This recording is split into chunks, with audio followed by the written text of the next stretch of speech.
pero sirvió para destacarlo como el Mesías. ¿Quién era el Mesías para los judíos?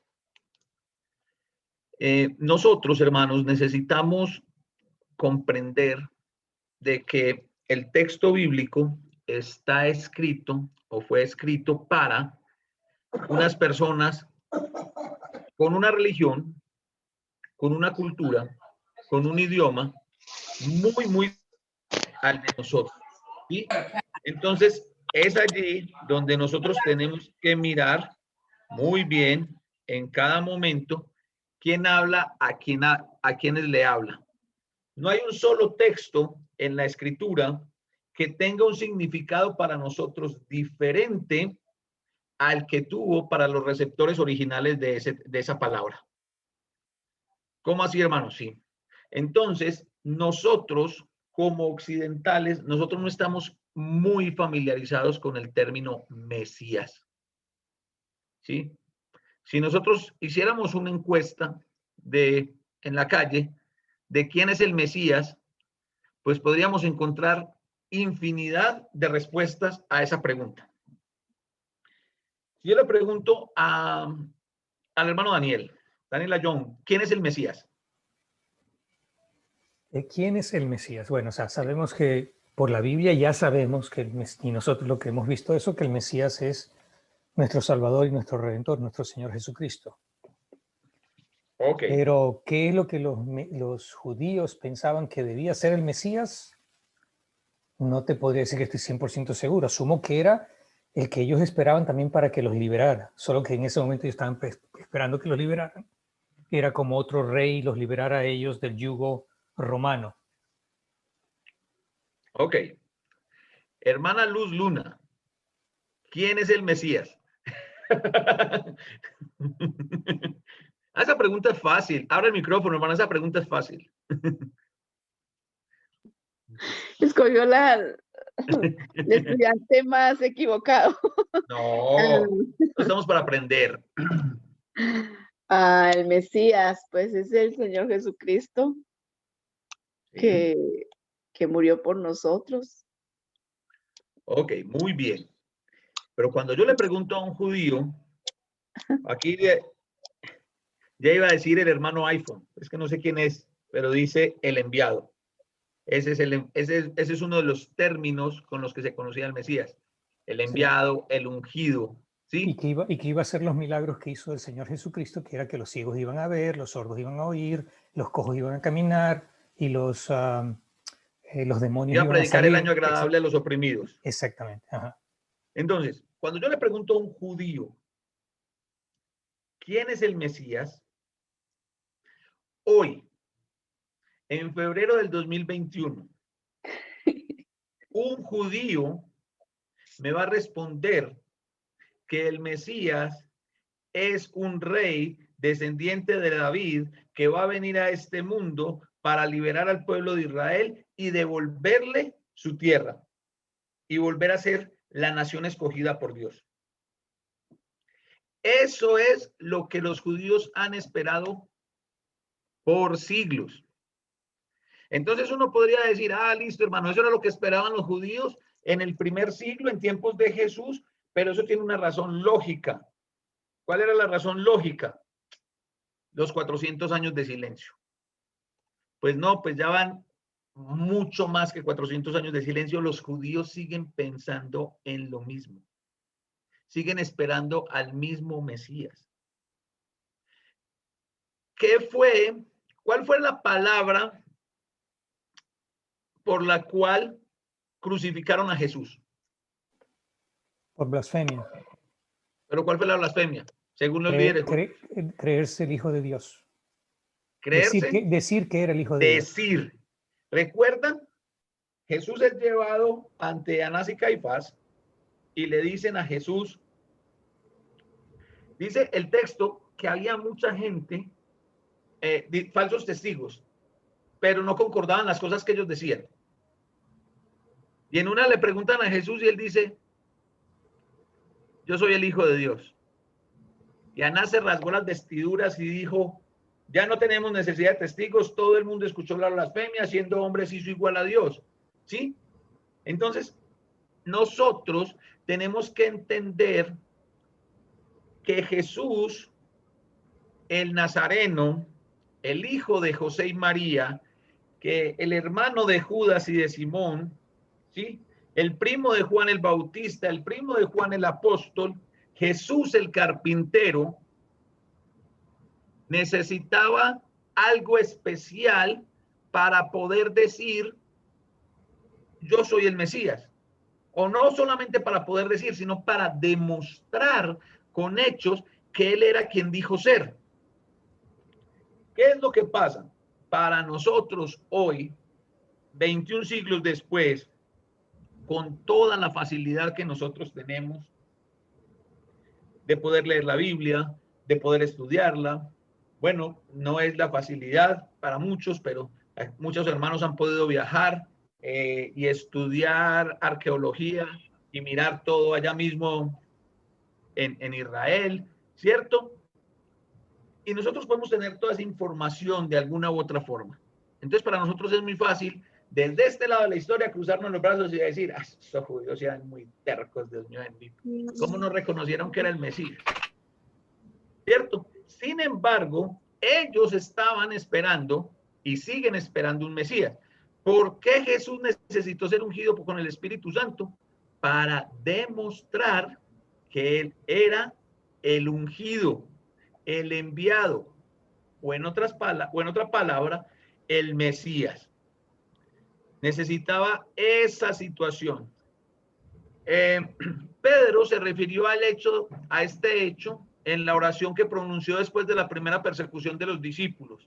En Hechos capítulo 4, versículo 27 leemos, de hecho, eso ha ocurrido aquí en esta misma ciudad, pues Herodes Antipas, el gobernador Poncio Pilato, los gentiles y el pueblo de Israel estaban todos unidos en contra de Jesús, tu santo siervo, a quien tú ungiste.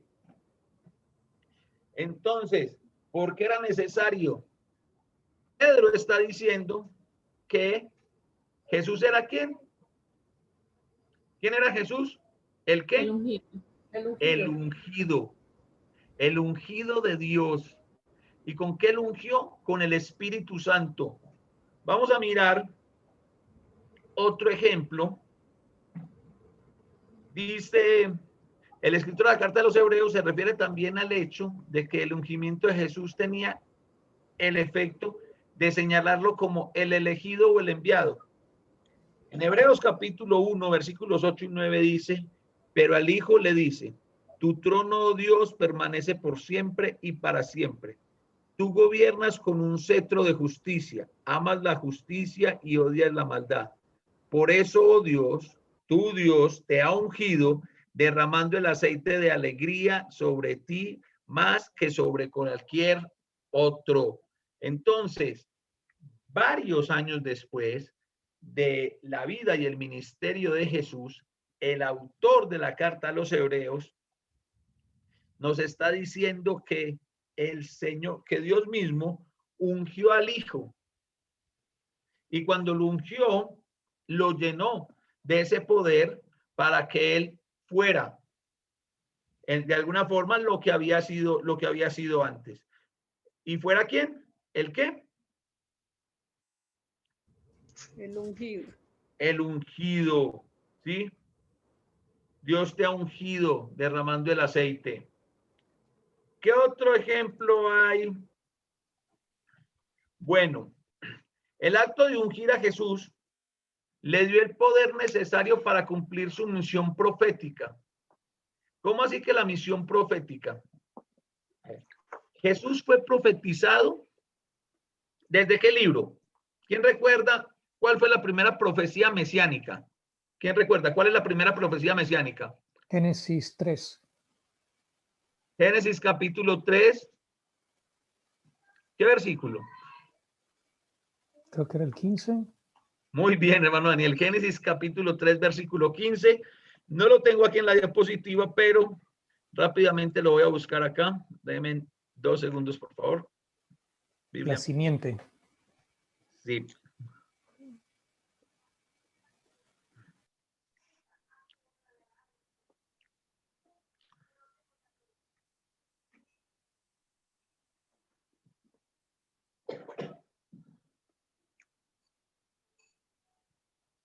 ¿Te lo leo? Ok. Sí, ya lo voy a colocar acá. Ya voy a compartir la pantalla también, hermanos. Siempre está buscando. Pero ¿quién lo iba a leer? Ya le voy a compartir la pantalla a la persona que dijo lo leo. Aquí lo tengo Ok. subrayado. Siempre va a leerlo. Dice, y pondré enemistad entre ti y la mujer, y entre tu simiente y la simiente suya. Este te herirá en la cabeza y tú le herirás en el calcañar. Ok, muchas gracias, hermana. La nueva versión, la nueva traducción viva dice, y pondré hostilidad entre tú y la mujer, y entre tu descendencia y la descendencia de ella. Su descendiente te golpeará la cabeza y tú le golpearás el talón.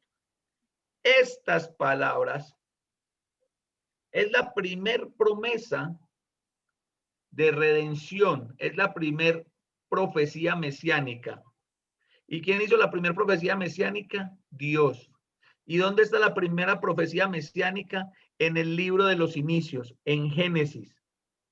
¿Por qué? Cuando el hombre y la mujer deciden pecar, Dios abre una luz de esperanza a la humanidad perdida.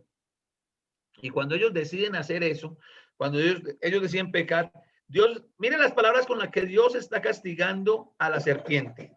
Y le dice que iba a poner enemistad entre la serpiente y la mujer, entre la descendencia de la serpiente y la descendencia de la mujer.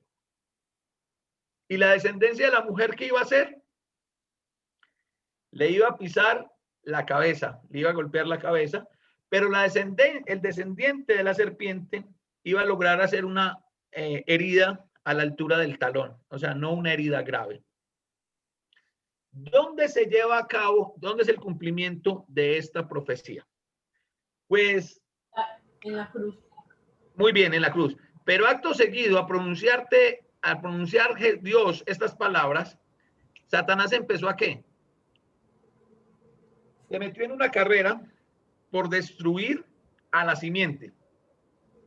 Por eso Satanás creyó que la simiente era ¿quién? Entre los hijos de Adán y Eva. Abel. Abel. Pero Abel no era la simiente era Zen. Satanás sabía que venía la simiente, mas no sabía quién era. Y hizo de todo para acabar con la simiente. Entonces ahí vemos los sufrimientos de José, por ejemplo. ¿Sí? Y así llega y Jesús tenía que haber estado para poder cumplir con su misión profética, necesitó el ungimiento de Jesús. Y mira lo que dijo Jesús en la sinagoga en Nazaret. El Espíritu del Señor está sobre mí porque me ha ungido para llevar la buena noticia a los pobres. Me ha enviado a proclamar que los cautivos serán liberados, que los ciegos verán, que los oprimidos serán puestos en libertad y que ha llegado el tiempo del favor del Señor. Entonces, ¿qué pasó? ¿Ustedes recuerdan esa historia? La primera vez que Jesús va a la sinagoga en Nazaret, cuando era adulto. Sí. Dice la historia, Lucas dice que cuando Jesús llega, listo, Jesús llegó ahí, chévere, entró, le dieron a leer el rollo de la profecía de Isaías y casualmente esa profecía. No, Dios lo tenía así. Y cuando Jesús pronuncia eso, ¿qué termina diciendo? Hoy. Esta profecía se ha cumplido hoy. ¿Cuándo? Hoy. Hoy. ¿Cuál hoy? En ese momento. En ese momento. Ahí fue cuando estallaron ellos y quisieron arrojarlo. Arrojarlo, exactamente. ¿Por qué? Porque ellos conocían al Jesús humano. ¿O no lo conocían? Vivió ahí con ellos. Convivió con ellos. Lo vieron crecer. Y no era nada especial como para que dijeran que era un Dios. No había estudiado. Jesús no estudió a los pies de Gamaliel, les dije la vez pasada. Estaban Jesús. maravillados de su conocimiento. ¿De dónde sacó el conocimiento este? ¿De dónde sacó el conocimiento? Eso era lo que hizo el ungimiento del Espíritu Santo. Ustedes, va a hacer un paréntesis acá, hermanos, porque quiero traer una aplicación a nuestras vidas. Levanten la mano. Si no quieren prender la cámara y levantar la mano para que lo vean, en la parte de abajo hay una imagen que dice reacciones. Y ahí pueden colocar el emoticón como de aplaudir o de levantar la mano. Van a levantar la mano. ¿Quién en algún momento de su vida ha pensado, no, es que yo no soy capacitado, yo no soy la persona, yo no soy idóneo para hacer determinada labor que Dios, algunas de las labores que Dios nos ha encomendado? Levanten la mano. Los quiero ver. Los quiero ver. ¿Quién se ha sentido incapacitado? ¿Quién se ha sentido que no es digno? ¿Saben qué, hermanos? Ninguno de nosotros fuera digno. No hay quien. Ni en esta sala, ni en la que estábamos ayer, ni reuniendo todas las salas. No es por nosotros mismos. Pero ¿sabe una cosa, hermano y hermana? Cuando ese pensamiento negativo, cuando ese pensamiento frustrante y cuando ese pensamiento traidor puesto en su cabeza por Satanás llegue y diga, no, es que yo, Leonel Montes, no, yo no soy capaz de hacer eso, yo no puedo soportar eso. O sea, no por nuestras propias fuerzas. Allá voy. No soy capaz, yo no puedo hacer eso. Recuerde varias cosas. Uno, Jesús ya lo hizo. Y antes de que venga el otro pensamiento de, ay, sí, pero es que Jesús era el Hijo de Dios. Pues Jesús en la tierra sí era el Hijo de Dios. Pero él se despojó de todos sus atributos y era igual Sí, que nosotros. entonces era tan humano como usted y como yo. Entonces, cuando eso viene a su cabeza, entonces usted dice, primero, Jesús ya lo hizo. Segundo, Jesús lo hizo por el poder de ¿quién? El Espíritu Santo. Espíritu Santo. El poder del Espíritu Santo. ¿Y quién obra en usted y quién obra en mí? Santo. ¿Quién? El Espíritu Santo. ¿Quién? El Espíritu Santo de Dios. ¿Quién? El Espíritu Santo. El Espíritu Santo. ¿Cuál Espíritu Santo? Uno diferente al que obró en Jesús. No. No, es el mismo Espíritu Santo, hermanos. El mismo que lo resucitó a él de los muertos. El mismo que le ayudó a soportar cada situación en el desierto, a no mandarle fuego a la gente cuando usted y yo lo haríamos, ¿sí? Como dijeron los apóstoles, mándales fuego, señores. A esos samaritanos quémalos de una vez, ¿no? Sí. Pues el mismo Espíritu Santo. ¿Y saben qué? Es el mismo Espíritu Santo del que Pablo le habla a Timoteo y le dice, porque no te ha dado el Señor un espíritu de cobardía, sino un espíritu de poder. El Espíritu Santo es poderoso. ¿Por qué nosotros no lo vemos? ¿Saben por qué? Porque no lo queremos ver. No sabemos, o sea, no entendemos el potencial que tenemos adentro todavía. ¿Sí? No entendemos eso. ¿Y sabe por qué no lo entendemos? Los invito a que lean el capítulo 5 de Gálatas. Nosotros estamos más pendientes de la carne que del espíritu. Por eso el Señor dice, ¿sí? Los que estuvieron en el culto de Girardota el domingo, estudiábamos esto.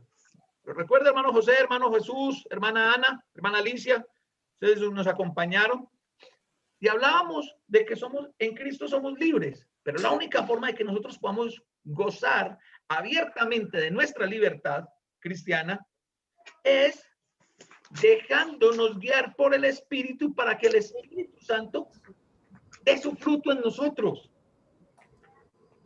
Pero nosotros prestamos, mire, hermanos, realmente ni siquiera es que nosotros estemos más enfocados en las cosas de la carne. Nosotros prestamos más atención a lo que nos dice el diablo que a lo que nos dice el Señor. Y ustedes me van a decir, hermano, ¿cómo así? Hermano, yo no estoy pendiente de lo que dice el diablo. Pero cada vez que pensamos en un pensamiento negativo, en un miedo, en una depresión, en una angustia, en una ¿A ansiedad, quién le estamos haciendo caso ahí? ahí le Dígame, ¿a estamos quién le haciendo estamos caso haciendo caso? ahí le estamos haciendo caso al diablo. Miren, si bien el diablo no viene y te dice al oído, Alejandro, hace esto. Porque tampoco el Espíritu Santo te dice al oído, Alejandro, no, hace esto.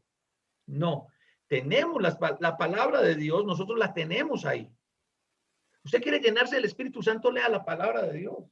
Ay, hermano, yo ya la leo, entonces estúdiela. Ay, hermano, yo ya la estudio, entonces escudriñela. Porque cuando escudriñamos la palabra de Dios, vamos a meditar en ella, la vamos a interiorizar y vamos a dejar de leer la palabra de Dios en tercera persona. Y la vamos a hacer. Pero primero la tengo que dejar de leer en tercera persona, Daniel. Ese es el problema. Hay que leerla en primera persona. Cuando yo leo en Timoteo, lo que Pablo le escribe a Timoteo, cuando le dice, porque no nos ha dado Dios espíritu de cobardía. Ay, tan chévere para Timoteo, tan bueno para Timoteo que no tenía espíritu de cobardía. Hermano, es el mismo Espíritu Santo. Fue ese mismo. A Timoteo no le dieron un Espíritu Santo diferente. La Biblia solo nos habla de un Espíritu Santo. Y Jesús fue lleno del Espíritu Santo. ¿Y ustedes saben cuál es el sueño de Dios con cada uno de nosotros? Primero, la salvación. Que lleguemos al Y cielo. segundo, la santidad. Seamos Seamos llenos llenos del del Espíritu. Seamos llenos del Espíritu Santo. Él nos regaló la salvación, hermano Daniel. Pero el anhelo es que nosotros seamos llenos del Espíritu Santo y seamos movidos por el Espíritu Santo. ¿Y cuándo vamos a lograr eso? Cuando nosotros meditemos la palabra de Dios, la entendamos en primera persona y la apliquemos en nuestras vidas. Miedos. Los miedos, las angustias, las depresiones. Los obstáculos. Los Que obstáculos. los vemos grandes, más grandes que lo que vemos a Dios. Venga, la persona que está conectada en el iPhone me puede decir su nombre. Es que no le quiero decir iPhone, pero muchas gracias por, nos compartió acá en el chat. Dice el texto de 2 de Timoteo, capítulo 1, versículo 7, porque no nos ha dado Dios espíritu de cobardía, sino de poder, amor y dominio propio. Muchas gracias, hermano o hermana, que nos compartiste el texto que yo estaba parafraseando. Ese fue el Espíritu Santo que Pablo dijo que le había dado ¿quién? Dios a Timoteo. Bueno, y a él, porque lo dice en plural. Porque no nos ha. O sea, Timoteo, usted y yo no tenemos un espíritu de cobardía, sino de poder, de amor y dominio propio. Ese mismo Espíritu Santo es el que dice aquí, el Espíritu del Señor está sobre mí, porque me envió a cumplir esta misión profética. Pero eso no solamente es lo que ha hecho el Espíritu Santo, no fue lo único que hizo el Espíritu Santo en la persona de Jesús. Pedro relacionó el ungimiento de Jesús con su ministerio de hacer el bien. Hechos capítulo 10, versículo 38 dice, y saben que Dios ungió a Jesús de Nazaret con el Espíritu Santo y con poder, después que Jesús anduvo haciendo el bien y sanando a todos los que eran oprimidos por el diablo, porque Dios estaba con él. ¿Dios estaba con quién? Con Jesús. ¿En serio? Se los acabé de decir. Se los acabo de decir. Con Dalo en todos. primera persona. Okay. Léalo en primera persona. Siéntalo en primera persona. Caí. Sí, hermanos, esas son las cosas que nosotros también tenemos que coger para nosotros. Eso con mayor razón lo tenemos que tomar para nosotros. ¿Sí? A ver, vamos a volver a hacer el ejercicio. Y saben que Dios ungió a Jesús de Nazaret con el Espíritu Santo y con poder. Después Jesús anduvo haciendo el bien y sanando a todos los que eran oprimidos por el diablo, porque Dios estaba con él. ¿Quién lo va a leer en primera persona? ¿Un voluntario o una voluntaria que lo lea en primera persona?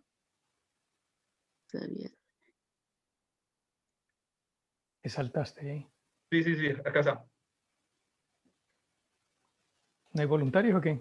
Yo sabía que Dios me ungió a Jesús Sí. de Nazaret. No, con no, el- no. No, Porque no, tú tú no no eres de eres de Nazaret. Ah, Tú eres luz de Colombia. con luz, No. con... Ah, Espérate. Mira, sería A más ver. o menos así, Luz. Yo sé. Mira, Ajá. Luz, sería más o menos así. Y saben que Dios ungió a Me Luz un- Luna con el Espíritu Santo y con poder.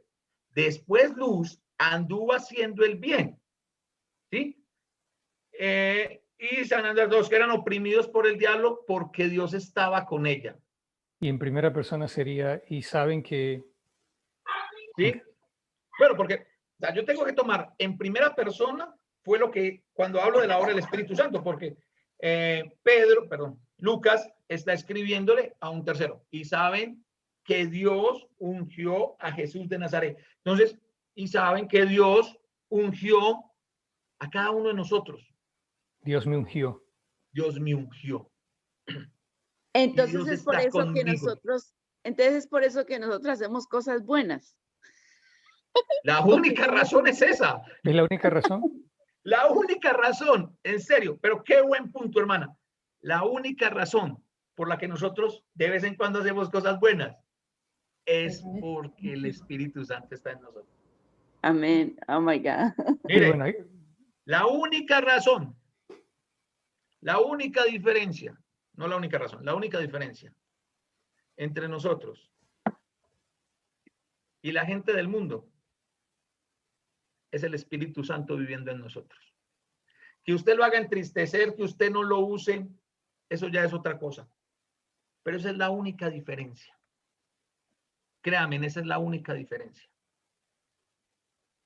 Ellos hacen lo que hacen porque ellos no tienen el Espíritu Santo. Se espera de nosotros que seamos totalmente diferentes a ellos porque nosotros tenemos el Espíritu Santo. Miren, cuando Jesús le prometió a los apóstoles que el Espíritu Santo iba a estar con ellos, ¿qué les prometió? Jesús les dijo, no los voy a dejar solos, pero a ustedes les conviene que yo me vaya. Y ahí sí se empieza uno a quedar como entre bobo y loco, como así, no los voy a dejar solos, pero me tengo que ir. ¿Sí? El Consolador, el que viene después de mí, los va a acompañar, va a estar en ustedes. ¿Saben? Leas en ese capítulo 17 de Juan y póngase en la piel de los apóstoles. Póngase en la piel de los apóstoles. En cualquiera de los 11. Y no voy a estigmatizar a Judas, solamente que Judas no estaba en esa reunión. Judas ya había salido. ¿Sí? Póngase en la piel de cualquiera de ellos. Dios nunca nos ha dejado solos. Nunca. Que nosotros nos queramos alejar de Dios es otra cosa. El pueblo de Israel lo hizo muchísimas veces. Dios no puede estar más cerca de nosotros. Somos nosotros los que no nos acercamos a Él. Él está ahí. Pero ¿por qué Dios no puede estar más cerca de nosotros, Daniel? Me gustó eso. A ver si le pegamos donde es. Porque nosotros no le buscamos como deberíamos. No, pero ¿por qué Dios no puede estar más cerca de nosotros? Porque no, ¿Cuál es la Porque ya razón? está, o sea, porque ya está en nosotros, a través Ya del está Espíritu en Santo. nosotros. Porque, o sea, Él está Dios dentro de está en nosotros. Y eso es lo que nosotros necesitamos entender y eso es lo que nosotros necesitamos saber. Porque a veces, o sea, a veces, ¿dónde estás, Dios? Pero si Dios está en nosotros, o sea, ya está en nosotros, ¿no? Nosotros no tenemos que buscarlo. Lo que tenemos nosotros es que nosotros ponernos al día en nuestras fallas, pedirle perdón, arrepentirnos para llegar a estar en esa comunión perfecta con Él y sentir su presencia inclusive. Sí, eso es. Miren, hermanos, yo sé que, escúchenme en el argumento completo antes de que me traten de hereje, antes de que me quieran apedrear, antes de desconectarse, ¿no? Yo, Montes Arango Néstor Leonel, en ocasiones le doy la razón a lo que dicen muchos denominacionales de nosotros como Iglesia del Señor. Cuando ellos dicen, no, ustedes no pueden ser la Iglesia del Señor porque a ustedes no se les ve el Espíritu. Ustedes no sienten el Espíritu. A ver, uno. ¿Y cuál es la respuesta? ¿Cuál creen ustedes que es la respuesta? Yo digo que yo sí lo siento. No lo miremos tan a nivel personal, miremoslo a nivel congregacional. Cuando ellos dicen, no, esa iglesia, esa congregación no puede ser la iglesia del Señor, en esa congregación no está el Espíritu. Yo sé, o sea, yo entiendo que ellos están queriendo armar su bochinche. Y ellos dicen que ellos sí lo sienten porque ellos saltan, porque ellos gritan, brincan, porque ellos ladran. Hablan en lenguas, etcétera, etcétera. Exactamente. Eso no es cierto. Pero que a nosotros, hermanos, nos falta, como individuos, cada uno de nosotros como iglesia, nos falta sentir más la presencia del Espíritu para obrar de acuerdo a la presencia del Espíritu. Ahí no podemos excusarnos y decir que no. Eso es cierto. Eso sí es cierto. Ahí lo tenemos que, ahí, ¿sabe qué nos toca hacer ahí? ¿Quieren que les diga qué nos toca hacer ahí? No, no es quedarnos callados. No sé, de nuevo. Ir a nuestro lugar, ponernos, como dijo Daniel ahorita, Señor, entre las cosas por las que hay que pedirles perdón a Dios, es por todo este tiempo que nosotros no hemos dejado orar el Espíritu Santo en nosotros. Amén. Porque es que nosotros estamos esperando que, ay hermano, no, es que nosotros no tenemos el Espíritu Santo, porque dijera, usted no ha leído en Hechos que es que el Espíritu Santo llegaba porque los apóstoles le ponían las manos. No, ese era el poder del Espíritu Santo. No era el don del Espíritu Santo. Ni siquiera eso era el ungimiento del Espíritu Santo. El Espíritu Santo, nosotros entendemos que el Espíritu Santo viene a morar en nosotros el día que nacimos de nuevo, el día que nos bautizamos. Ese día viene el Espíritu Santo a morar en nosotros, dentro de nosotros. Entonces, ¿cómo quieren, hermanos, que nosotros podamos, ¿cómo quieren no? ¿Cómo vamos nosotros a lograr esto? ¿Cómo vamos a cambiar con N cantidad de tiempo que no lo hemos hecho, N cantidad de años? No se preocupen por eso, no se me depriman, no se me entristezcan. Que saben que es lo más importante, lo mejor de todo. Le voy a hacer esta pregunta a Elizabeth Herbert. Elisa, para Dios, ¿cuál es el día más importante?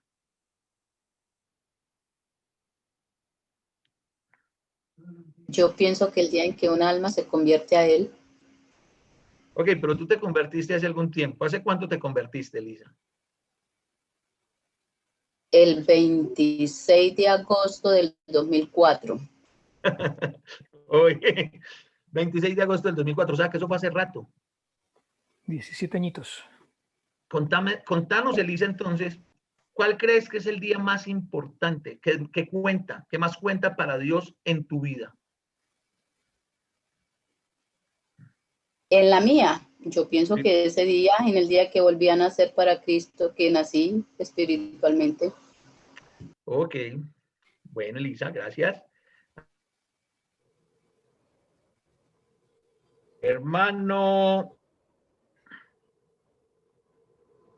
Ulises, ¿estás por acá, cierto? Ulises. Sí, sí, aquí Ah, estoy. yo sabía.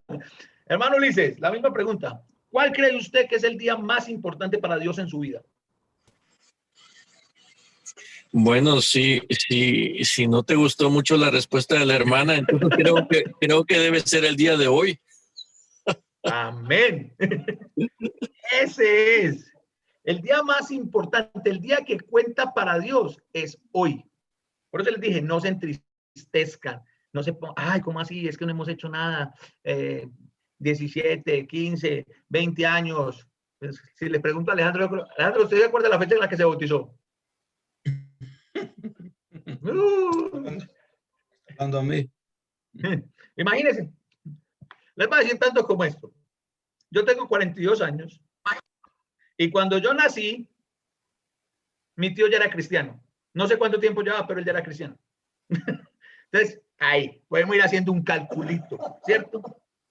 No hay que ponernos tristes, no hay que ponernos tristes por lo que ya no hicimos. Sí. Por el contrario, gocémonos, alegrémonos, porque hoy el Señor nos mostró lo que teníamos que hacer. Amén. Hoy es el día. A partir de hoy, empecemos nosotros a sentir, o más bien, a dejar actuar al Espíritu Santo en nuestras vidas.